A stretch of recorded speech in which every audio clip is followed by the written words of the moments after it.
Hello दोस्तों, कैसे हो आप सभी। दोस्तों, आज इस लेक्चर के अंदर हमने स्टडी नोट नंबर 1 चालू करा है, इंडियन कॉन्ट्रैक्ट एक्ट 1872। ये आपको पता है। देखो हमारे चैप्टर देखो जो मैंने आपको लिखवाए थे। एक बार मैं चाहता था कि एक बार मैं दिखा दूं आपको ये चैप्टर, क्योंकि आज जो क्लास हम स्टार्ट करेंगे ना, उस क्लास के अंदर हम करेंगे एमसीक्यू। देखो हम हमारा करने का तरीका क्या होगा, हम पहले दो चैप्टर करें। उस दो चैप्टर से छोटे चैप्टर है, पहले दो चैप्टर कर लिए, उसके बाद उसके एमसीक्यू कर लिए। फिर चैप्टर कर लिया एक, फिर एमसीक्यू कर लिया, फिर एक चैप्टर कर लिया, फिर एक एमसीक्यू कर लिया, फिर एक चैप्टर कर लिया, फिर एमसीक्यू कर लिया। ऐसे ऐसे करेंगे। अगर हमने इकट्ठा पहले पूरा पढ़ा और फिर सारे पूरा एमसीक्यू करे तो बहुत दिक्कत आएगी। कम से कम 1000 एमसीक्यू है पीछे। 1000 से थोड़ा कम है, पर 1000 अप्रोक्सीमेटली पहुंच जाते हैं दोस्तों। समझे आप? तो हमें क्या करा, देखो हमने इसमें 3 चैप्टर बनाए थे आपके। Voice essential element of contact offer and acceptance. अगर आप देखो तो मैंने इसी के अंदर 3 चैप्टर क्रिएट करे, क्योंकि ये बेसिक था तो मैंने धीरे धीरे करके ले गया। फिर देखो ये सारे चैप्टर अलग से आपको दिखे, सारे चैप्टर अलग से आपको शो करे, और यही चैप्टर मैंने वहां पर लिखा है। तो as per hour CMA, CMA के लिए ही हम पढ़ाते हैं दोस्तों। मैं सीएमए के लिए ही पढ़ाता हूँ, और सीएमए के लिए 100% सिलेबस मैथ कवर होगा, और 100% चांस है कि आप पास होंगे, क्योंकि आज तक एक बच्चा फेल नहीं हुआ जो ऑनलाइन क्लास ले और फेल हो जाए। आज तक नहीं हुआ सर। अब नहीं, अब कैसे हो जाएगा सर, क्योंकि मैंने पूरी जी जान लगा देता हूँ सर पढ़ाने में। आपको भी जी जान लगानी है, टाइम टू टाइम वैसे डिस्कस भी करना है। ठीक है, चलो देखो मैंने इसमें बताया था essential element of valid contract, मैंने आपको बता दिया। ऑफर एंड एक्सेप्टेंस हम एक चैप्टर पढ़ेंगे। इससे पहले मैंने एक बीच में चैप्टर पढ़ाया अभी आपको, कौन सा, क्लासिफिकेशन ऑफ कॉन्ट्रैक्ट। तो ऑफर एंड एक्सेप्टेंस हमें पढ़ना है। आज की क्लास एमसीक्यू की रहेगी, एमसीक्यू की आज की क्लास है दोस्तों। तो दोस्तों ये हमारा कुछ चैप्टर है। एक बार मैं आपको दिखा दूं, सारे चीज मैंने आपको पढ़ाया है। देखो जैसे ऐसे उसके अंदर है। एक बार दिखा रहा हूँ, बार बार नहीं दिखाऊंगा, ठीक है। फिर आपको पहले आपको एक बार दिखा देता हूँ कि मैंने जो चीज इसके अंदर दे रखी है पहले से। देखो ये सब चीज मैंने आपको बताया है। आपको देखो, देखो essential element of valid contract, देखो एग्रीमेंट सीखा था, फ्री कंसेंट सीखा था, लॉफुल कंसिडरेशन सीखा था, पार्टी आर कॉम्पिटेंट सीखा था, लीगलिटी ऑफ ऑब्जेक्ट सीखा था, लीगल रिलेशनशिप वही इसमें आ जाता है, लीगलिटी ऑफ ऑब्जेक्ट में। ठीक है, और आपके पास लीगल रिलेशनशिप सीखा था हमने। Legal relation agreement are not expressly void, certain और capable of performance, legal formalities, ये सीखा था। क्लासिफिकेशन ऑफ कॉन्ट्रैक्ट को मैंने दूसरा पॉइंट, दूसरा चैप्टर बना दिया था, जिसमें हमने सीखा था based on enforceability, valid contract, voidable, void और अनइनफोर्सिबल कॉन्ट्रैक्ट। दोस्तों सारी बातें कवर है। इलीगल कॉन्ट्रैक्ट यही था। फिर मैंने on the basis of formation कराया था, formation formal contract, simple contract. Performance के बेसिस में हमने पढ़ा था executed contract, executory based on obligation पढ़ा था, यूनिलेटरल कॉन्ट्रैक्ट, बायलैटरल और मल्टीलेटरल। और क्रिएशन के बेसिस में पढ़ा था एक्सप्रेस एंड इम्प्लाइड, इन्फॉर्मल बोलते हैं और ई कॉन्ट्रैक्ट पढ़ते। बताओ आपको, बताओ एक भी कौन पॉइंट छूट गया नहीं छूटा। अगला चैप्टर हम स्टार्ट करेंगे नेक्स्ट क्लास में, ऑफर एंड एक्सेप्टेंस पर। आज की क्लास के अंदर जितना अभी तक यहाँ तक कर लिया, इतना इतना तक मुझे आपको एमसीक्यू ट्रू फॉल्स साल के साथ कराना चलना है। तो हमारा तरीका मैंने आपको समझा दिया, साथ के साथ करेंगे। अभी एक चैप्टर कंप्लीट करा, उसके बाद एमसीक्यू ट्रू फॉल्स, फिर एक चैप्टर करा, फिर उसके सारे एमसीक्यू ट्रू फॉल्स एक चैप्टर। तो ऐसा होगा तो ही हो पाएगा, अदरवाइज इकट्ठा कर ले गया ना 1000 तो बहुत मुश्किल हो जाएंगे दोस्तों। ये चैप्टर मैं आपको नेक्स्ट क्लास में कराऊंगा। एज पर आप ना कॉपी कर लेना। अगर आपको भरोसा नहीं होगा, जब देखो देखो भरोसा करना बहुत जरूरी है। अगर आप भरोसा नहीं करोगे ना तो आप भी कर पाओगे कभी कुछ। भरोसा अगर टीचर पे नहीं है ना सर, मैं सारी बातें कवर करूंगा, एक लाइन भी नहीं छोड़ूंगा सर। डिटेल जो होता है ना, डिटेल वर्जन वो कराने वाला हूँ आपको, ठीक है। तो आज की क्लास का पहले टॉपिक स्टार्ट करने से पहले मैं आपको कुछ मिसलेनियस पॉइंट बताना चाहता हूँ। और मिसलेनियस पॉइंट वो पॉइंट होते हैं दोस्तों, मेरी बात सुनो, हमारे मिसलेनियस पॉइंट क्या होते हैं। ये मिसलेनियस पॉइंट के कंसेप्ट हमारे कॉन्सेप्ट में नहीं है, बट इसके लिए इसके मिसलेनियस पॉइंट का मतलब जब भी मैं कभी मिसलेनियस पॉइंट लिखूं हर चैप्टर के एंड में, तो समझ लेना इसका कोई कंसेप्ट हमें नहीं बताया, हमारे बुक के अंदर इसका कोई प्रोविजन नहीं है। बट जो बेयर एक्ट होता है ना दोस्तों, बेयर एक्ट क्या होता है, ओरिजिनल एक्ट जिसमें ये पास हुआ था, वहां पर इसके पॉइंट है। और यहां पर हमारे को क्या है, मिसलेनियस पॉइंट्स का मतलब ये है बेटा, मिसलेनियस पॉइंट का मतलब ये है, एक मिनट, मिसलेनियस पॉइंट है ये पॉइंट। जब भी मैं मिसलेनियस पॉइंट कराऊंगा ना, ये पॉइंट बेनिफिशियल रहेगा for the point of view MCQ true false fill the bag matching. हर एक एक एक एमसीक्यू कराऊंगा। बट सर मैं आपको एक बात ये बता देता हूं, हमारे इंस्टीट्यूट को मैंने मेल भी करा था, मैं आपको एक बात क्लियरिटी के साथ बता देता हूं, बहुत सारे एमसीक्यू ऐसे हैं जिनका कॉन्सेप्ट नहीं है, सिर्फ एमसीक्यू है। बहुत सारे एमसीक्यू ऐसे मेरे भाई कि जिनका कॉन्सेप्ट नहीं है, एमसीक्यू एमसीक्यू दे रखा है, वो हम मिसलेनियस पॉइंट में डिडक्ट करेंगे। ठीक है भाई, मिसलेनियस पॉइंट में देखेंगे। समझ में आ रही है बात? तो आज के बाद कंसेप्ट याद रहेगा कि मिसलेनियस पॉइंट का मतलब क्या है। मिसलेनियस पॉइंट का मतलब है वो पॉइंट जिनके कॉन्सेप्ट तो बुक में डिस्कस नहीं है, बट उसके व्याप पर एमसीक्यू और पेपर में कई बार पूछता भी है, इसलिए मिसलेनियस पॉइंट लिखते हैं। ठीक है, तो स्टार्ट करें मेरे भाई मिसलेनियस पॉइंट। तो लो पहला पॉइंट लिखेंगे, जहां से आपने खत्म करा था, नया पन्ना खोलेंगे, न्यू पेज, पुराना पेज नहीं, उसी के नीचे से नहीं, चाहे एक लाइन बच के तब भी न्यू पेज। न्यू पेज में आप लिखे इसको मिसलेनियस पॉइंट पहला। ठीक है, हर एक चैप्टर के एंड में मिसलेस पॉइंट होंगे। वो क्या मतलब हुआ, कॉन्सेप्ट तो नहीं है हमारी बुक के अंदर उसका, बट उसके बिहाफ पर MCQ true for finger blanks है। ठीक है, चलो पहला पॉइंट लिखते हैं साथ के साथ सभी से। ठीक है सर, पहला पॉइंट लिखेंगे Indian contract, the Indian contract act, साथ साथ लिखेंगे मेरे साथ, ठीक है। The Indian contract act is based on, the Indian contract act is based on, the Indian contract act is based on English law. किस पे बेस्ड है दोस्तों, ये इंग्लिश लॉ पे बेस्ड है। Indian contract act is based on English law. अब ये English law का मतलब क्या होता है दोस्तों, ध्यान सुनना, इंग्लिश लॉ का मतलब होता है वो लॉ जो इंग्लैंड में बने हुए हैं। देखो इंडियन कॉन्ट्रैक्ट एक्ट ना इंग्लैंड लॉ है, इंग्लैंड के अंदर बनाया गया था ये लॉ। कानून किस में बनाया गया था, इंग्लैंड के अंदर बनाया गया था। और इंग्लैंड के अंदर जब भी वर्ड इंग्लिश लॉ आया ना, ये बात समझ लेना कि ये कानून एक पर्टिकुलरली इंग्लैंड में बना था, वहां से इसको एक्वायर करा है और कुछ एड ऑन करके इसमें अपना इंडियन लॉ बना दिया। आई बात समझ में। तो इंडियन कॉन्ट्रैक्ट एक्ट किस पे बेस्ड है दोस्तों, इंग्लिश लॉ पे। और जब भी बात इंग्लिश लॉ की आएगी तो आपका मतलब ही हो जाना चाहिए इंग्लिश लॉ की बात, जहां भी वर्ड इंग्लिश लॉ लिखा आए तो ये समझ लेना ये इंग्लैंड का लॉ है। इंग्लैंड, इंग्लैंड कंट्री है ना, जो इंग्लैंड कंट्री है ना, इंग्लैंड लॉ है ये, इंग्लैंड में बना था ये पहले। उसके बाद वहां से एक्वायर, बहुत सारे हमारे कानून है, आप आगे पढ़ोगे बहुत सारे हमारे ऐसे कानून है जो इंग्लैंड से लिए गए हैं। कहां से लिए गए हैं, इंग्लैंड। तो उनको बोला जाता है इंग्लैंड लॉ, नहीं उनको क्या बोला जाता है, इंग्लिश लॉ बोला जाता है। क्या बोला जाता है दोस्तों, इंग्लिश लॉ बोला जाता है। क्या बात समझ में आ गई। तो ये इंग्लिश लॉ पे बेस्ड है, क्योंकि ये इंग्लैंड से लिया गया था। Indian contract act, contract act था ये पहले, पहले क्या था, कॉन्ट्रैक्ट एक्ट। इंग्लैंड में क्या था, ये कॉन्ट्रैक्ट एक्ट था। और हमने इसको इंग्लैंड का लॉ जो था पूरा का पूरा एक्वायर कर लिया, पूरा का पूरा ले लिया। और लेने के बाद हमने कुछ और प्रोविजन डाले अपने हिसाब से, अपनी सुटेबिलिटी के हिसाब से, रिक्वायरमेंट के हिसाब से और डाले इसके अंदर सेक्शन। और सेक्शन डालने का इसके आगे लगा दिया इंडियन, तो बन गया इंडियन कॉन्ट्रैक्ट एक्ट। जुगाड़ू है ना इसलिए। तो इंडियन कॉन्ट्रैक्ट एक्ट क्या है, ये इंग्लिश लॉ, और इसको बोलते हैं इंग्लैंड लॉ। इंग्लैंड लॉ है सर, ठीक है। चलो भाई दूसरा पॉइंट लिखेंगे, साथ में दूसरा पॉइंट लिखेंगे, the Indian contract act based on English law. तो किस पे बेस्ड है दोस्तों, इंग्लिश लॉ, मतलब इंग्लैंड के लॉ पर बेस्ड है, वहीं से लिया गया है। ठीक है भाई, समझ में आ गई। चलो अगला पॉइंट देखना आप, वही अगला पॉइंट लिखेंगे, the source of the law of contract, law of contract. भाई कॉन्ट्रैक्ट के ऊपर जो लॉ बना उसका सोर्स क्या था, सोर्स कहा था, कहां से बना। तो हमने कहा पहला सोर्स हमारा है इंडियन कॉन्ट्रैक्ट एक्ट 1872।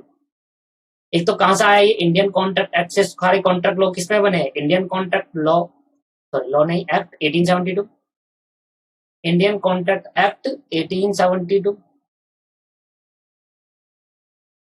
दूसरा ये बना है जुडिशियल डिसीजन, जुडिशियल डिसीजन।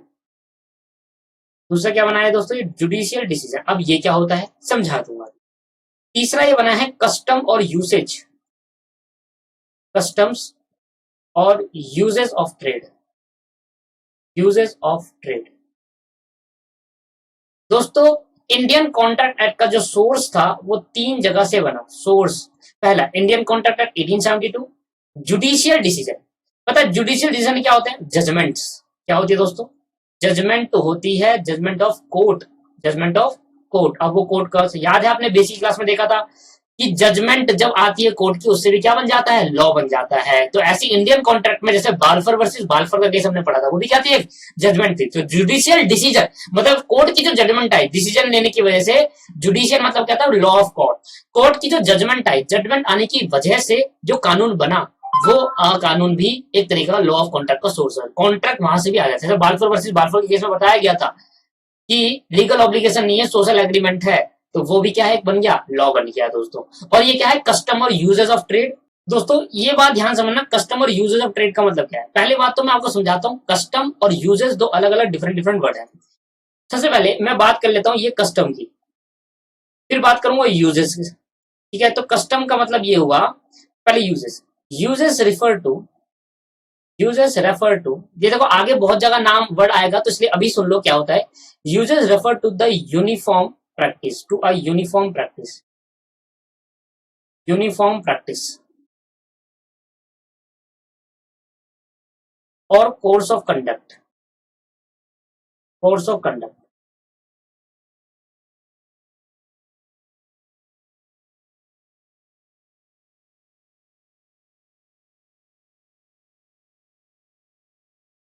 और कस्टम का मतलब क्या होता है दोस्तों? कस्टम का मतलब,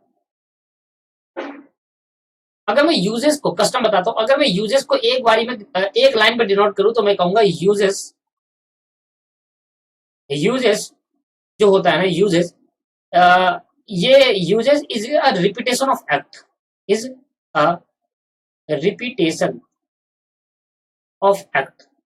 एक्ट वाला एक्ट नहीं है, एक्ट मतलब ये एक्ट का मतलब है एक्शन। क्या है? एक्शन। मैंने बताया था आपको बेसिक क्लास में, पहली क्लास में। ए जब बड़ा होता है तो वो उसका कानून मतलब है, छोटा वाई का मतलब होता है एक्शन। बार बार जब करने से एक्सपीरियंस बनता है तब इसको कहते हैं यूजेस। और जब ट्रेड, ट्रेड मतलब क्या होता है? बिजनेस। ट्रेड मतलब क्या होता है? बिजनेस। बिजनेस के अंदर बार बार कोई कॉन्ट्रैक्ट बनाने से हमें कुछ पता चलता है कि यार ऐसे कॉन्ट्रैक्ट में ये प्रोविजन है, ऐसे कॉन्ट्रैक्ट में ये प्रोविजन है, ऐसे ये भी एक तरीका कॉन्ट्रैक्ट हो सकता है, ये भी एक तरीका कॉन्ट्रैक्ट बन सकता है, ये भी एक तरीके का कॉन्ट्रैक्ट हो सकता है। तो मैंने कहा यूजेस ऑफ ट्रेड। बिजनेस में बार बार कॉन्ट्रैक्ट बनाने से नए नए कॉन्ट्रैक्ट का पता चलता है, इसको कहता है source of law of contract. Contract का सोर्स भी एक तरीके का यूज। बार बार किसी काम को मैं और आप मिलकर कॉन्ट्रैक्ट कर रहे हैं, मैंने किसी और के साथ करा, मैंने किसी और के साथ करा, किसी और के साथ, तो नई नई कॉन्ट्रैक्ट समझ में आता है, नई नई चीजें बताते हैं यूजर। और usages is a repetition of act, you refer to the uniform practice. बार बार अगर आप प्रैक्टिस करोगे ना, और एक तरीके से प्रैक्टिस करोगे, प्रैक्टिस करने का मतलब क्या है कि कॉन्ट्रैक्ट बनाओगे, काम करोगे इस पे, तो कॉन्ट्रैक्ट बनाओगे बार बार किसी से, तो कॉन्ट्रैक्ट नए नए निकल के आएंगे, और नए नए बन के आएंगे तो लॉ ऑफ कॉन्ट्रैक्ट नजर आएगा, कहीं ना कहीं कॉन्ट्रैक्ट बनता चले जाएगा। और custom is a law. Custom क्या होता है दोस्तों? लॉ होता है। Custom is a law. Custom is a law. Custom क्या है? लॉ। और जनरल रूल, और जनरल रूल। कस्टम एक लॉ होता है, तो लॉ एक तरीका क्या हो गया, ये इंडियन कॉन्ट्रैक्ट एक्ट में एक तरीके का लॉ हो गया। तो कस्टम एक लॉ है, एक जनरल रूल्स है। रूल्स याद है? रूल्स याद है जो कौन बनाती है? सेंट्रल गवर्नमेंट बनाती है। रूल्स याद है दोस्तों कौन बनाती है? Central government. तो कस्टम एक तरीके के रूल्स और लॉ हो गया जो सेंट्रल गवर्नमेंट द्वारा बनते हैं। दोस्तों ये इससे भी क्या आ जाता है? इससे भी लॉ ऑफ कॉन्ट्रैक्ट आ जाता है। तो लॉ ऑफ कॉन्ट्रैक्ट किससे आया? एक्ट से आया। लॉ ऑफ कॉन्ट्रैक्ट किससे आया? जजमेंट ऑफ द कोर्ट से आया। लॉ ऑफ कॉन्ट्रैक्ट किससे आया? कस्टम, मतलब सेंट्रल गवर्नमेंट जो रूल्स बनाती है, लॉ बनाती है उससे, और यूजेस बार बार प्रैक्टिस करने से बिजनेस के अंदर तब से आया। तो यह समझ में आया? तो याद रखिए आज के बाद source of contract, Indian contract, judicial decision, custom और यूजेस। क्या बात क्लियर है या नहीं? हाँ जी सर क्लियर है। नेक्स्ट क्वेश्चन पढ़ेंगे, second point, third point. Third point हमारा देखेंगे क्या है। ये मिसलेस पॉइंट जरूर याद करने हैं, अदरवाइज आप एमसीक्यू नहीं कर पाओगे। दोस्तों अगर आपको पता हो तो हम कॉन्ट्रैक्ट पढ़ रहे हैं, कॉन्ट्रैक्ट एक्ट। और दोस्तों जो कॉन्ट्रैक्ट हम पढ़ रहे हैं, आगे जाकर सेल ऑफ गुड्स एक्ट पढ़ेंगे, आगे जाकर नेगोशिएबल पढ़ेंगे, ये तीनों एक्ट है, इसको हम नाम देते हैं कमर्शियल लॉ। हम कहते हैं दोस्तों ये क्या है? Commercial law. तो Indian contract act, Indian contract act, ठीक, plus sale of goods act, sale of goods act, plus negotiable instrument act, जो हमारा सिलेबस है, नेगोशिएबल इंस्ट्रूमेंट एक्ट, प्लस अब हमारे सिलेबस के बाहर जिसको हम बोलते हैं पार्टनरशिप एक्ट, जो हमें मिलेगा इंटरमीडिएट लेवल पे, पार्टनरशिप एक्ट, प्लस एक और limited liability partnership act, limited liability partnership act. ये क्या होता है? इंटरमीडिएट में पढ़ेंगे अच्छे से। आप मेरे पास, मुझे पता है आप मेरे पास कोचिंग लगाने वाले हो इंटर में भी, आप खुद ही बोलोगे सर, पर अभी नहीं बोलोगे, पता कदा बोलोगे? जब आप पास हो जाओगे तब होगी खुशी।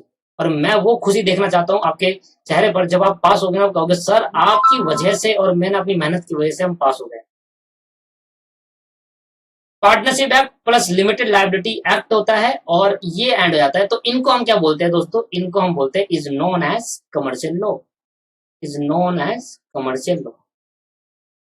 इनको क्या नाम देते हैं? कमर्शियल लॉ बोला जाता है। तो Indian contract act, sale of goods act, negotiable instrument act, partnership act, और एलएलपी जिसको बोलते हैं प्यार से LLP, limited liability partnership act, इसको कमर्शियल लॉ कहा जाता है। कमर्शियल लॉ का मतलब हुआ ये ज्यादातर बिजनेस, ट्रेड, व्यापार, हर जगह इसका यूज है। कमर्शियल लॉ का मतलब हर जगह इसका यूज है। कमर्शियल लॉ का मतलब वो लॉ जो जर्नली हर जगह यूज होता है, चाहे आप बिजनेस करो, चाहे आप ट्रेड करो, चाहे आप जर्नल लाइफ भी ले लो, चाहे आप कहीं पर भी लो, कमर्शियल लॉ हर जगह यूज होगा। आप ये मत समझना इसके बिजनेस के अंदर ही यूज होगा बस, ट्रेड के अंदर ही यूज होगा बस, नहीं। बिजनेस हो, ट्रेड हो, पूरी इंडिया मैं कोई भी काम, मैं और आप बिजनेस नहीं कर रहे, मैं और आप मिलकर क्या कर रहे हैं, मैंने कहा भाई आप मेरा एक पेन ले लोगे, आपने कहा हाँ सर ले लूंगा, मैं इसके 10 रुपए दूंगा, आपने कहा ठीक है 10 रुपए दे देना, तो ये क्या हो गया, कॉन्ट्रैक्ट बन गया, पर हमने कोई बिजनेस करा क्या, नहीं।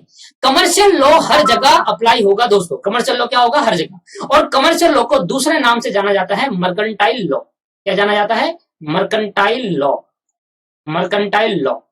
ये अनदर नेम है कमर्शियल लॉ का, याद रखना। मर्केंटाइल लॉ को ही कमर्शियल लॉ कहा जाता है मेरे भाई, और कमर्शियल लॉ से बिजनेस ट्रेड में ही हर जगह इसका यूज है, हर जगह ये एप्लीकेबल होगा, हर जगह, एवरीबडी इट इज एप्लीकेबल। क्या है, it is applicable, everybody is applicable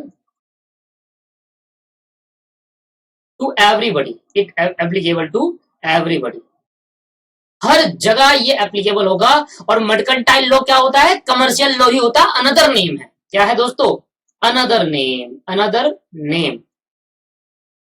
तो ये ऐसे कॉन्ट्रैक्ट होते हैं, ऐसे लॉ है जो आप बिजनेस कर लो, बिजनेस मत करो, आप इंडिया में हो ना तो आप कहीं ना कहीं ये लॉ का कहीं ना कहीं अप्लाई कर रहे हो। आप दुकानदार से सामान ले रहे हो ना तो कॉन्ट्रैक्ट कर रहे हो, आपको पता ही नहीं पर कॉन्ट्रैक्ट हो रहा है दोस्तों। क्या समझ में आया, नहीं आया, ठीक है सर। थर्ड पॉइंट हो चुका है, फोर्थ पॉइंट हम लिख रहे हैं इसके आगे। और मैं जब आपको एमसीक्यू कराऊंगा ना दोस्तों, एमसीक्यू मेरे 5 मिनट में हो जाएंगे, जैसे आपको ये बेसिक पता होगा ना सर, एमसीक्यू भी 5 मिनट में हो जाएंगे आपके। लो भाई आगे देखना सर, आगे एक और पॉइंट लिखना, इंडियन कॉन्ट्रैक्ट एक्ट, तो पॉइंट चल रहा है 5वां, Indian, the Indian contract act, Indian contract act 1872 does not cover, does not cover all types of contract, all types of contract, हर कॉन्ट्रैक्ट के टाइप्स को इंडियन कॉन्ट्रैक्ट कवर नहीं करता दोस्तों। मैं आगे जाकर बताऊंगा कुछ ऐसे कॉन्ट्रैक्ट होते हैं जहां पर इंडियन कॉन्ट्रैक्ट एक्ट उसके लॉ के अंदर अप्लाई नहीं होता।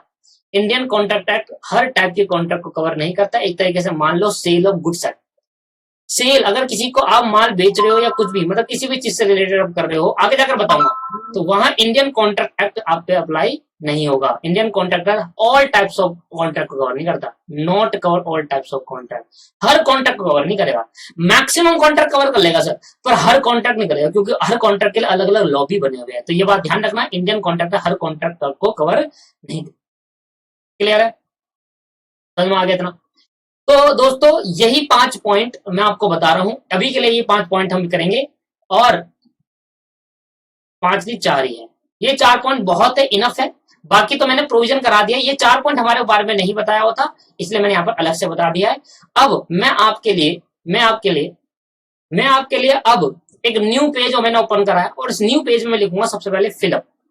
हम एक एक करके करेंगे, जितना हमने अभी तक प्रोविजन पढ़ा उसके बिहाफ पर हम अभी करके करेंगे फिलअप। ठीक है भाई, फिलअप करेंगे, फिर हम करेंगे कुछ एमसीक्यू, फिलअप करेंगे, फिलअप इतने में आ जाएगा हमारा, ठीक है। फिर एमसीक्यू करेंगे, यहाँ पर ट्रू फॉल्स करेंगे, और मैचिंग बुक में ही कर लेंगे, यहाँ पर बस एमसीक्यू ट्रू फॉल्स लिखेंगे, 1 2 1 2 करके लिख देंगे।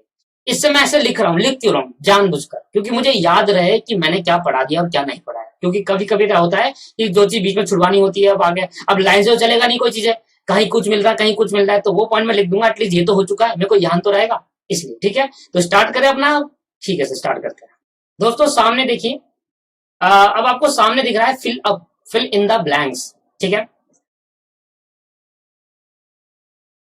अब मैं इसको मैं फिलअप करूंगा, जो जो अभी तक हमने पढ़ा हम उतना ही करेंगे, बाकी सबको भूल जाएंगे, ठीक है। जैसे जैसे हम आगे बढ़ते चले जाएंगे वैसे वैसे बाकी बातें भी कवर होते चली जाएंगी।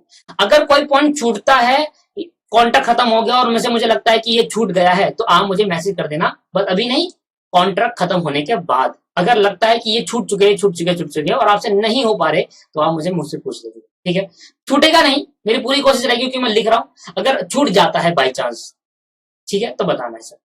स्टार्ट करें, पहला fill in the blank, a dash mean an agreement which is enforceable by law, a contract means an agreement which is enforceable by law. यही होता नहीं होता कॉन्ट्रैक्ट का मतलब, तो पहले में क्या आंसर, पहले में है कॉन्ट्रैक्ट। कॉन्ट्रैक्ट का मतलब क्या होता है, an agreement which is enforceable by law is called contract.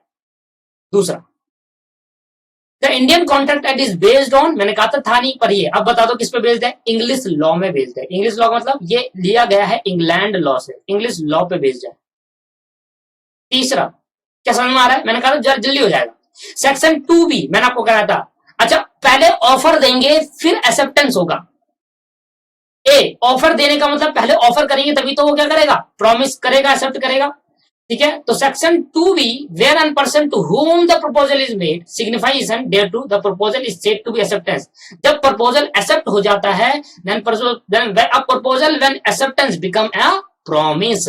जब प्रपोजल एक्सेप्ट हो जाता है तो क्या बन जाता है, प्रॉमिस बन जाता है मेरे दोस्तों।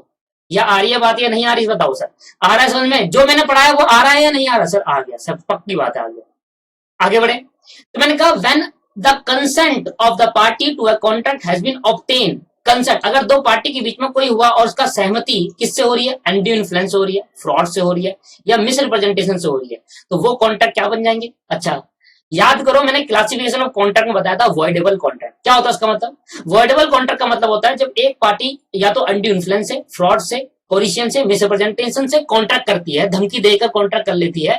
अब एक पार्टी के पास ऑप्शन रहता है कि इन्फोर्सेबल कर ले और दूसरी पार्टी के पास नहीं है, तो ऐसे कॉन्ट्रैक्ट जब बनते हैं विदाउट एनी कंसेंट तो वो कॉन्ट्रैक्ट क्या हो जाते हैं, वॉइडेबल कॉन्ट्रैक्ट हो जाते हैं। यहाँ का लिख रहा हूँ, यहाँ लिख देते हैं, वॉइडेबल कॉन्ट्रैक्ट हो जाते हैं दोस्तों, वॉइडेबल कॉन्ट्रैक्ट हो जाते हैं। हरी बात समझ में, ऐसे कॉन्ट्रैक्ट जो बने गए हैं, ऑब्टेन हुए हैं बाय अनड्यू इन्फ्लुएंस, फ्रॉड या मिसरिप्रेजेंटेशन से, कोरिशन भी ऐड हो सकता है यहाँ पर, ऐसे कॉन्ट्रैक्ट क्या होंगे, वॉइडेबल। ठीक है मेरे भाई, समझ में आया ये कौन से, the contract is voidable. Void होगा या वैलिड होगा, वैलिड तो होने से रहा क्योंकि एसेंशियल एलिमेंट वॉइड ही नहीं होगा, वॉइड होता है बिगिनिंग में वॉइड, शुरू से ही वॉइड हो, ये वॉइडेबल है सर। एक पार्टी ने धमकी देकर उससे कॉन्ट्रैक्ट करवा लिया, and illegal agreement are void and illegal agreement are void। हर एक illegal agreement void है पर हर एक void agreement illegal नहीं है, याद आ रहा है आपको, कराया था illegal agreement is void। ठीक है, an agreement created by word और spoken is called, बताओ ऐसा एग्रीमेंट, क्लासिफिकेशन ऑफ कॉन्ट्रैक्ट याद रखना बस, ऐसा एग्रीमेंट जो बोलकर और लिखकर होता है एक्सप्रेस कॉन्ट्रैक्ट, इंप्लाइड नहीं, एक्सप्रेस एग्रीमेंट क्या होता है वो, एक्सप्रेस। आ रही बात समझ में नहीं आ रही, एक्सप्रेस एग्रीमेंट बोल सकते हैं या कॉन्ट्रैक्ट कह सकते हैं। ऐसा कॉन्ट्रैक्ट, ऐसा एग्रीमेंट जो बोलकर लिखकर होता है वो क्या होता है, एक्सप्रेस एग्रीमेंट। फिर इम्पॉसिबिलिटी चल जाएगी तो क्या बन जाएगा, कॉन्ट्रैक्ट। क्लियर है।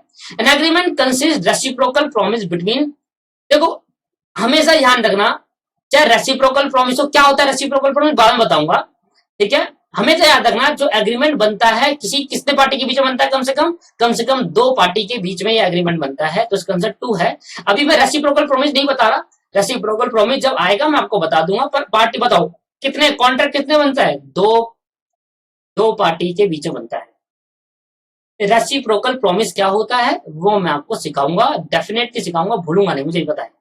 जैसे जैसे कॉन्सेप्ट आता रहेगा ना मेरे भाई, मैं आपको सिखाता चलूंगा, आप टेंशन ना लेना इस बात की, ठीक है। कुछ नहीं छोड़ूंगा भाई, कुछ नहीं छोड़ूंगा, मुझे पता है भाई। अगर मैंने आज आपका कोर्स कंप्लीट कराया ना, तभी आप मुझसे इंटर में पढ़ोगे, ये होता है नहीं होता, बताओ। जब आपको मैं ढंग से पढ़ाऊंगा तभी तो आप मेरे पे इंटर में कहोगे सर मुझे आपसे ही पढ़ना है। और ये हमेशा मेरे साथ होता है कि जो बच्चा मुझसे फाउंडेशन पढ़ते हुआ है वो इंटर में से ही पढ़ता है, क्योंकि भाई क्वालिटी ऑफ एजुकेशन देते हैं। हालांकि फीस एकदम ज्यादा लगेगी बट क्वालिटी ऑफ एजुकेशन ऐसा देंगे ना सर, 100% पास होने की गारंटी है, 100%, अगर ढंग से पढ़ा तो। आपने कंडीशन भी है पर ढंग से पढ़ना चाहिए, ऐसा नहीं कि मजे ले लिए 100% पास है तो ढंग से पढ़ो भाई। प्रोफेशनल लेवल पर आ चुके हो मेरे भाई, प्रोफेशनल लेवल पर स्टार्टिंग है, भूल जाओ 11वीं में क्या करा था, कैसे पढ़े थे, बस जिंदगी में लगा दो 5 साल 3 साल 4 साल दे दो भाई, कसम से कह रहा हूँ भाई और बहन, कसम से कह रहा हूँ, आप ना जिंदगी में सबसे टॉप पे बैठोगे। CMA सर, CMA नाम के आगे 3 वर्ड लगाने के लिए बहुत मेहनत करनी पड़ती है, और मेहनत आप करोगे मुझे पता है। कोई भी प्रॉब्लम आए ना, छोटी से छोटी कोई भी प्रॉब्लम आती है, आप मुझसे डिस्कस करो मेरे भाई, बड़े भाई की तरह मानो, सर की तरह छोड़ो यार, बड़े भाई की तरह मान लो, पर पूछना जरूर मेरे से, डिस्कस जरूर करना। मैं एक स्टूडेंट भी नहीं चाहता कि फेल हो भाई, एक स्टूडेंट, बड़ा दुख होता है भाई, एक स्टूडेंट आज तक फेल नहीं हुआ जिंदगी में, फेस टू फेस क्लास में एक स्टूडेंट फेल हुआ था, मतलब इतना दुख हो गया था मेरे को, इसलिए उसको मैं हमेशा मेरा घुट घटाकर पढ़ाया, फिर उसको मैंने कहा आ तू मेरे पास बैठ और पढ़, फेस टू फेस की बात कर रहा हूँ मैं, ऑनलाइन में तो नहीं हुआ, फेस टू फेस में एक स्टूडेंट फेल हो गया तो पढ़ती ही नहीं थी लड़की, बिल्कुल नहीं पढ़ती थी, बट सर पूरी जी जान लगाकर उसको मैंने पास करवाया। मैं नहीं चाहता सर आप फेल हो, बस प्रोफेशनल लेवल है, थोड़ा डर के चलना, थोड़ा पढ़कर चलना, ठीक है। 11वीं 12वीं नहीं है, पढ़ो, हमेशा सपोर्ट करूंगा, आप अगर जब बोलोगे तब आपको मैं सपोर्ट करता हुआ चलूंगा, बट थोड़ा वेट करेंगे, ठीक है। चलो, parole contract is known as, बताओ पेरोल कॉन्ट्रैक्ट क्या होता है? Simple contract. क्या होता है मेरे भाई? सिंपल कॉन्ट्रैक्ट को ही पेरोल कहते हैं। सिंपल कॉन्ट्रैक्ट को ही क्या कहते हैं? Payroll contract. मैंने कहा था ना आएगा। An offer made by word और स्पोकन और रिटन, ऐसा ऑफर जो बोलकर लिखकर हो, अभी तो बताया एक्सप्रेस कॉन्ट्रैक्ट। कैसा होता है? Express contract. देखो होते चले आ रहे नहीं हो रहे, तो साथ के साथ करने का फायदा है। अब यहां तक खत्म कर देंगे और यहां के बाद 9 के बाद नहीं हो पाएगा। ये आगे एक्सेप्टेंस, ये आगे टेंडर, ये आगे ऑफर। तो मैं जब चैप्टर पढ़ाऊंगा ना अगला ऑफर एंड एक्सेप्टेंस, तब वो खत्म करेंगे, तब वापसी आएंगे, ठीक है। चलो ये तो कंप्लीट हो गया। यहाँ पर नो अब हमने नो कर लिया। अब देखिए कितने इसके अंदर, एक स्टार्टिंग करिए और स्टार्टिंग करते ही हमने कितने कंप्लीट कर लिए दोस्तों? 9। मैं सारे कराऊंगा, भरोसा रखें। आप ही की बुक है, कोई दूसरी बुक तो यूज नहीं कर रहा मैं, ठीक है। भरोसा रखो सर, भरोसा रखोगे। देखो 107 है, 9 कर लिए है, बस 93 रह गए, नहीं 98। आ जाओ सर। मैंने कहा था ना the source of law of contract, Indian contract से आया, जुडिशियल डिसीजन से आया, कस्टमर यूसेज आया, ऑल ऑफ द अबव। तो बताओ आंसर क्या होना चाहिए? All of the above. Answer क्या होना चाहिए मेरे भाई? All of the above. तो पहले का आंसर क्या है दोस्तों? डी। आंसर पेपर में भी ऐसे लिखना है आपको, डी। बस नाम भी नहीं लिखना, पेपर में भी आपको क्या लिखना है? डी लिख रहा है। लॉ ऑफ कॉन्ट्रैक्ट, बताओ जो कॉन्ट्रैक्ट बना है वो ऑब्लिगेशन है उसके बीच में, या कर्तव्य पूरा करना है, या पहले एग्रीमेंट भी बनाना पड़ेगा? एग्रीमेंट। तो कह रहा है लॉ ऑफ कॉन्ट्रैक्ट सिर्फ ऑब्लिगेशन है, होल ऑफ ऑब्लिगेशन, ना एग्रीमेंट नहीं है। कह रहा है या फिर लॉ ऑफ ऑब्लिगेशन सिर्फ एग्रीमेंट है, ऑब्लिगेशन नहीं है।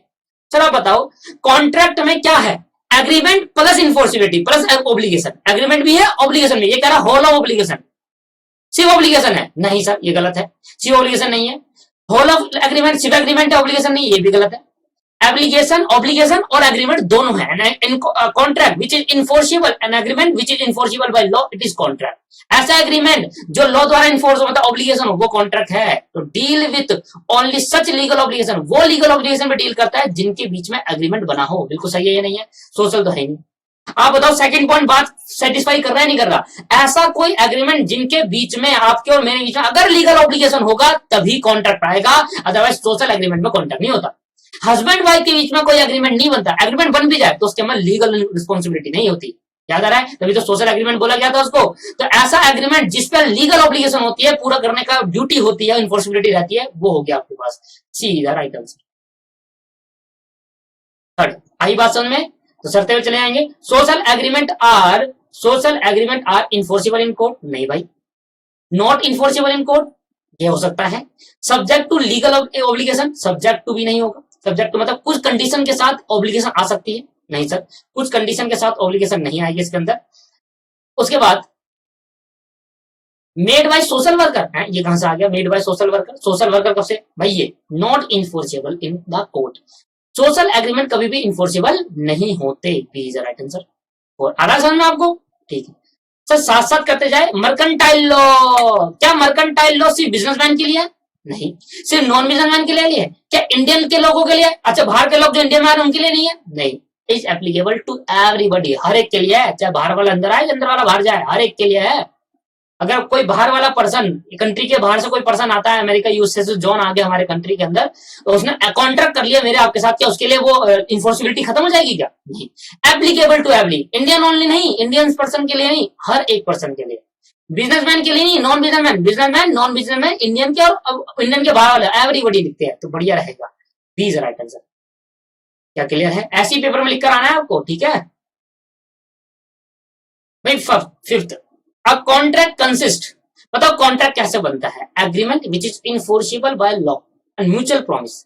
दोनों के बीच में आपस में क्या होना? म्यूचुअल एग्रीमेंट होना चाहिए। प्रॉमिस एक तरीके से बोल दो, या एग्रीमेंट बोल दो, which is enforceable by law. Simple है। Agreement not enforceable, involuntary obligation, none of the above. Sir और कोई भी नहीं लग रहा। Agreement which are enforceable by law is a contract. तो पांचवा का आंसर है ए। सिक्स्थ आ रहा समझ में आपको? An agreement create legal ability.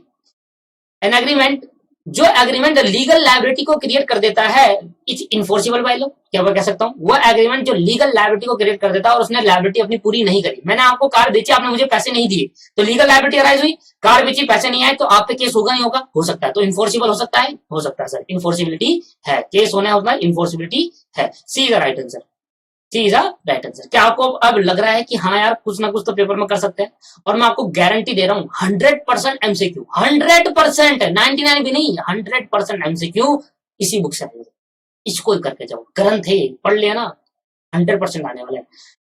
Obligation between the party from the contract, contract से जो पार्टी के बीच में ऑब्लिगेशन आती है, are all kind of obligation, are legal obligation which spring from agreement, are not voluntary, voluntary मतलब अपनी इच्छा से, इन नेचर, ऑब्लिगेशन करना करो नहीं करना ये तो होगा नहीं, ये तो हो नहीं। ऑल काइंड ऑफ ऑब्लिगेशन भी, are all kind of obligation का मतलब बेटा कुछ नहीं होता, are all kind of obligation का मतलब कुछ नहीं होता। ऑल काइंड ऑफ मतलब अगर मैं आपसे कार बेचने की बात कर रहा हूं, मैंने आपसे को कार बेची, आपने मुझे पैसा दे, तो आपकी ऑब्लिगेशन कैसी, पैसा देना ना, सिर्फ आके बोले। और हर काइंड का ऑब्लिगेशन तो नहीं होगा, कार ये होगा वो भी होगा, वो सिर्फ पैसा तो खत्म कहानी। तो are legal obligation which are spring from, जो एग्रीमेंट में लिखा होगा, स्प्रिंग होगा मतलब लिखा होगा, उसी के लिए लीगल ऑब्लिगेशन के लिए ही कॉन्ट्रैक्ट के बीच में ऑब्लिगेशन रहेगा। वही एग्रीमेंट में जितना लिखा होगा उतना ही ऑब्लिगेशन रहेगा। B is a right answer. 8 a contract और obligation to perform a promise could arise in the following way. A contract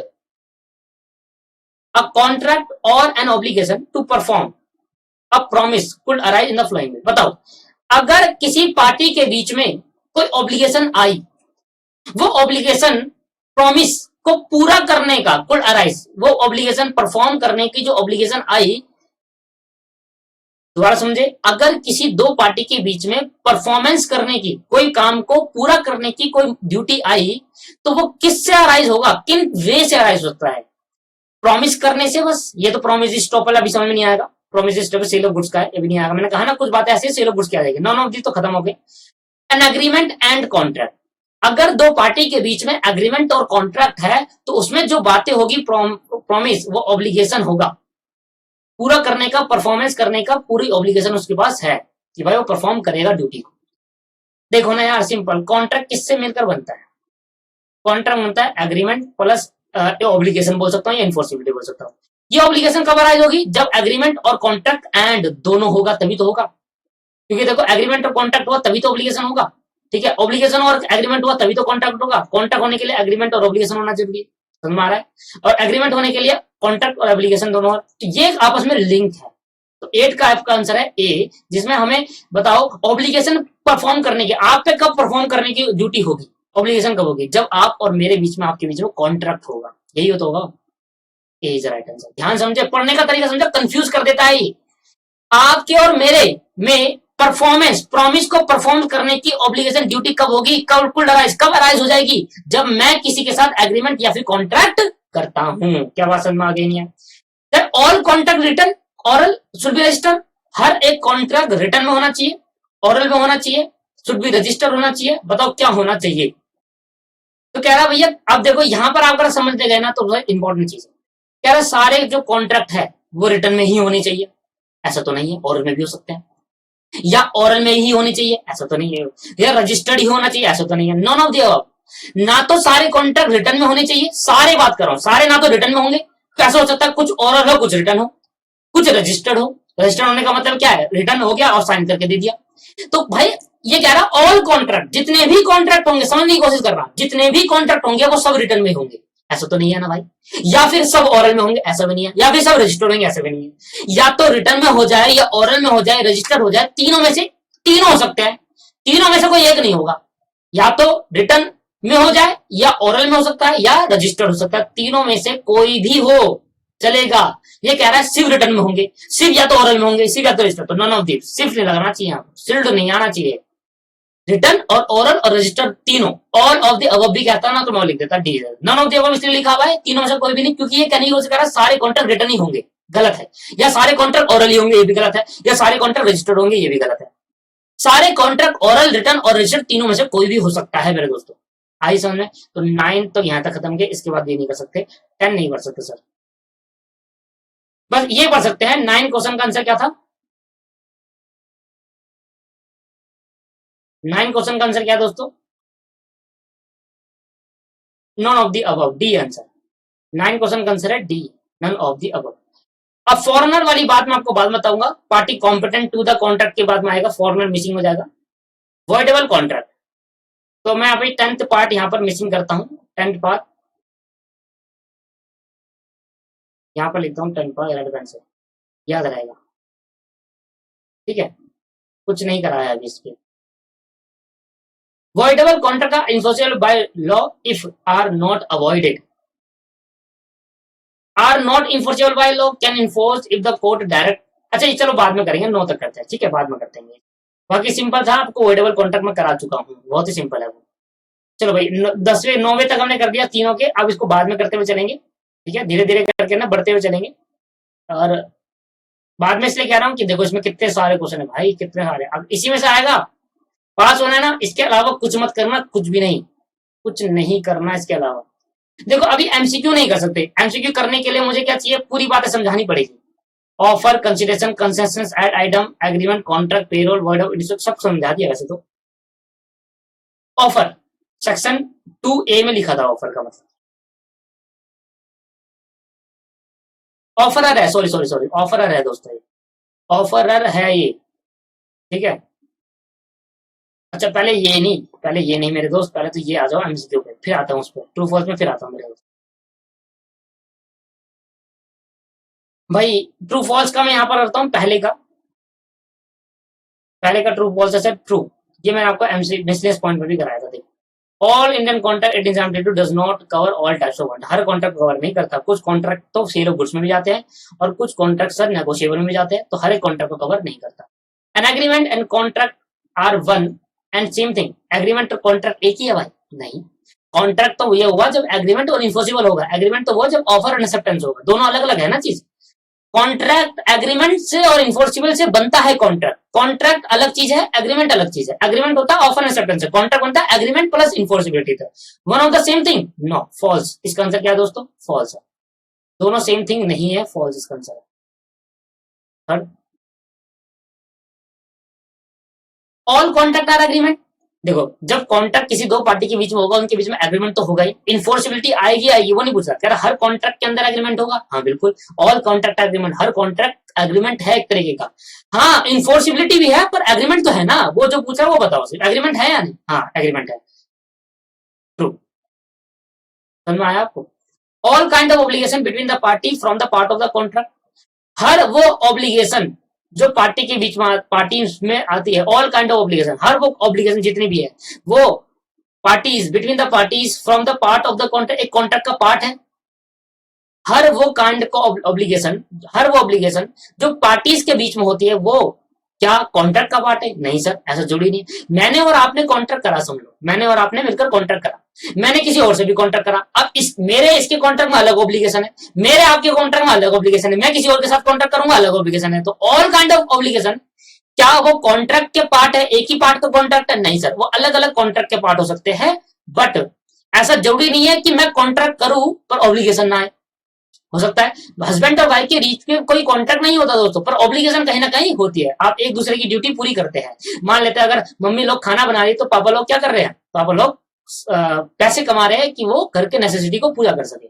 तो ऑब्लिगेशन तो है, दोनों का अपने अपना ड्यूटीज तो है, करते रहे हैं, पर उनके बीच में क्या कॉन्ट्रैक्ट से ही हुआ है ऑब्लिगेशन, नहीं, सारे टाइप के ऑब्लिगेशन जरूरी नहीं है कि कॉन्ट्रैक्ट से हो सकता है, हाँ ये कहेंगे कि कॉन्ट्रैक्ट से ऑब्लिगेशन होगा, पर हर ऑब्लिगेशन कॉन्ट्रैक्ट हो ऐसा जरूरी नहीं, अगर कॉन्ट्रैक्ट करा है तब ऑब्लिगेशन है ही है, पर हर कॉन्ट्रैक्ट से ऑब्लिगेशन होना ये गलत है, सोशल एग्रीमेंट से भी ऑब्लिगेशन बन जाता है, हस्बैंड और वाइफ के बीच का रिलेशन एक तरीके का अपने उसमें क्या कर रहे हैं, ऑब्लिगेशन कर रहे हैं, बच्चों को पढ़ाना टीचर का क्या है, ऑब्लिगेशन है, ठीक है, तो तरीके क्या हो गया उसका, ये कह रहा हर एक ऑब्लिगेशन जो निकल के आएगा वो कॉन्ट्रैक्ट से निकल के आएगा, नहीं सर सोशल से भी निकल के आता है, डोमेस्टिक से भी निकल के आ सकता है, तो बात समझ में आई, ठीक है सर। पांचवा देखते हैं, कह रहा है communication of offer is complete, अच्छा ये नहीं हो पाएगा सर, इतना ही रह पाएगा, ये इतना ही रह पाएगा, ये नहीं हो पाएगा, गारंटी नहीं हो पाएगा क्योंकि ऑफर मैंने कराया नहीं है, जब मैं ऑफर आपको कराऊंगा तब आपको ये करा दूंगा, 31 के अंदर है, तो एमसीक्यू हम यही करेंगे और एमसीक्यू देखते हैं कितने कर पाते हैं हम। Consensus ad idem, consensus ad idem, अगर मैं बात करूं कंसेशनस एड आइटम की, तो बताओ सर कंसेशनस एड आइटम में हम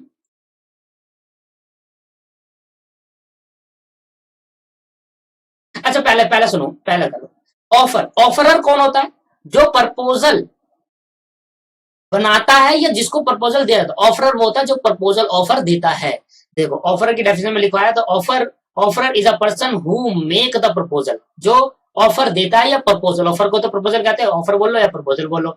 जो बंदा ऑफर देगा वो ऑफरर होगा, जिसको दिया जाएगा वो ऑफर ही होगा। याद आ रहा है आपको? ठीक है।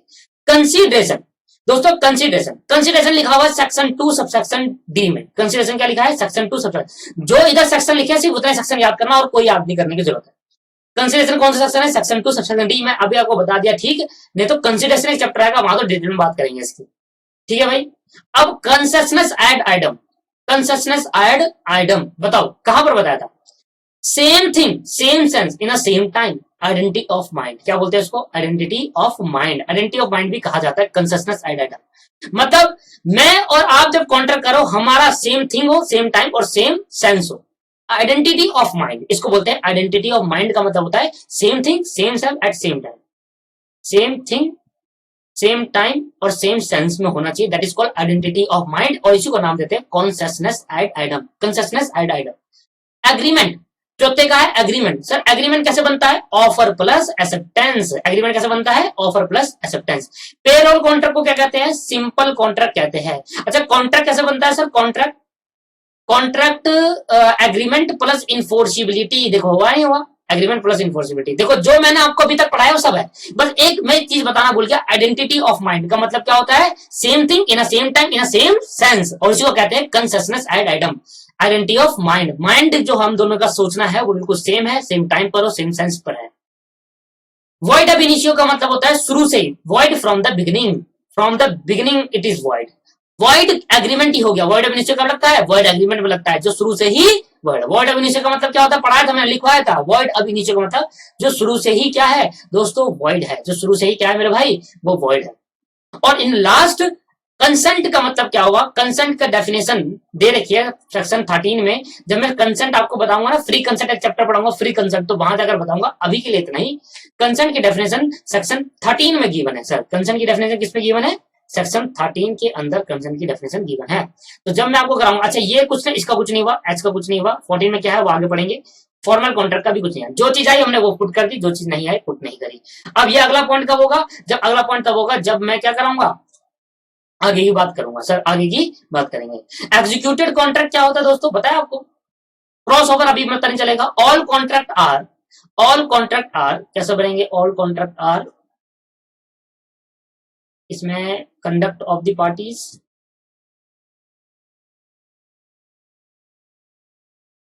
एक मिनट, हाँ इसमें तो नहीं लग रहा, आगे भी है क्या? हाँ ये देखो ना, आगे भी तो है, तभी तो कह रहा हूँ मिल क्यों नहीं रहा।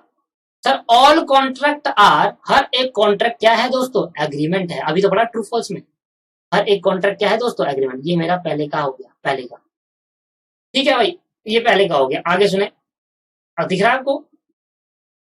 अब दिख रहा है? ठीक। जो जो कर सकते हैं वो कर लेते हैं, जो नहीं कर पाएंगे वो इग्नोर इट, जो नहीं कर पाएंगे इग्नोर कर दो। एग्जीक्यूटेड कॉन्ट्रैक्ट क्या होता है? जब दोनों पार्टी अपने ऑब्लिगेशन को पूरा कर लेती है। Executed contract, party perform their obligation, parties मतलब दोनों जितनी भी है सब ऑब्लिगेशन। तो ये आपके पास 2 पॉइंट आ गए। दूसरा, इसके बाद आपके पास फोर्थ पॉइंट क्या है? फोर्थ पॉइंट है स्पेशल ऑफर। स्पेसिफिक ऑफर नहीं बताया। एक्सप्रेस कॉन्ट्रैक्ट क्या होता है? स्पेसिफिक ऑफर नहीं बताया दोस्तों, भी मैंने ऑफर मैंने पढ़ाया नहीं ना दोस्तों, जब पढ़ाऊंगा तब आपको मैं बता दूंगा, ठीक है? अब आप सबसे पहले अगला क्या है? Express offer. एक्सप्रेस कॉन्ट्रैक्ट क्या होता है? Express contract conduct of the parties, conduct of the parties, parties के बीच में होता है। एक्सप्रेस कैसा होता है? जब दो पार्टी आपस में बताती है बोलकर या लिखकर, that is called express contract. और किसके बीच में होता है? पार्टीज के बीच में होता है दोस्तों। किसके बीच में होता है? पार्टीज के बीच में।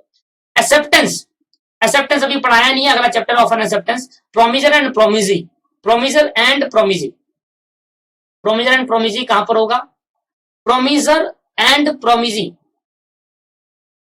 की डेफिनेशन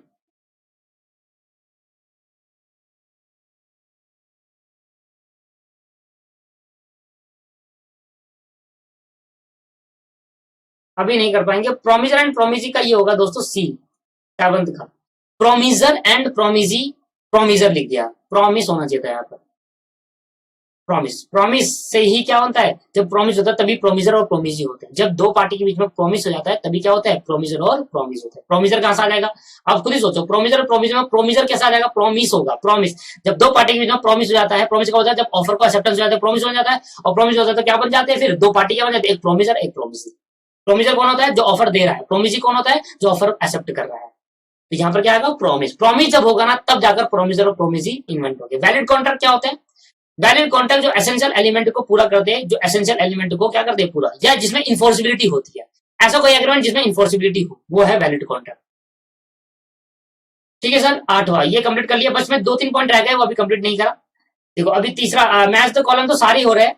एग्रीमेंट क्या है, देखो होते चले आएंगे। कंसिस्टेंस एड आइटम का मतलब क्या है, आइडेंटिटी ऑफ माइंड। अभी अब देखो, अब आपको एग्रीमेंट कैसे बनता है, ऑफर एक्सेप्टेंस से बनता है। कॉन्ट्रैक्ट क्या है, कॉन्ट्रैक्ट, कॉन्ट्रैक्ट है एग्रीमेंट एंड इन्फोर्सिबिलिटी। ठीक है, essential element of valid contract क्या है, essential element of valid contract, essential element of valid contract section 10 बताता है एसेंशियल। ये देखो section 10। Void contract, void contract क्या है दोस्तों, वॉइड कॉन्ट्रैक्ट, वॉइड कॉन्ट्रैक्ट वो कॉन्ट्रैक्ट होता है which is ceases to be enforceable, जो इन्फोर्सिबिलिटी जिसमें खत्म हो जाती है, जिसमें इन्फोर्सिबिलिटी खत्म हो जाती है। अच्छा, और कोई भी है क्या वॉइडेबल में, ऐसा कुछ नहीं। वॉइड एग्रीमेंट, सिंपल कॉन्ट्रैक्ट को क्या बोलेंगे, पेरोल का है क्या पर, पेरोल देखो है, मिल गया, देखो ये देखो मिल गया। वॉइड एग्रीमेंट कहां पहुंचे भाई, जो करते करते करते हमने कितना सारी चीजें कर ली।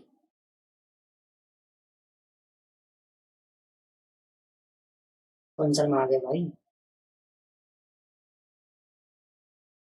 अरे 5 ही थे तो खत्म हो लिए। चलो भाई चलो आगे, और कौन कौन सा है जैसे कि वॉइड एग्रीमेंट, वॉइड एग्रीमेंट के बारे में कहाँ होगा आपके पास,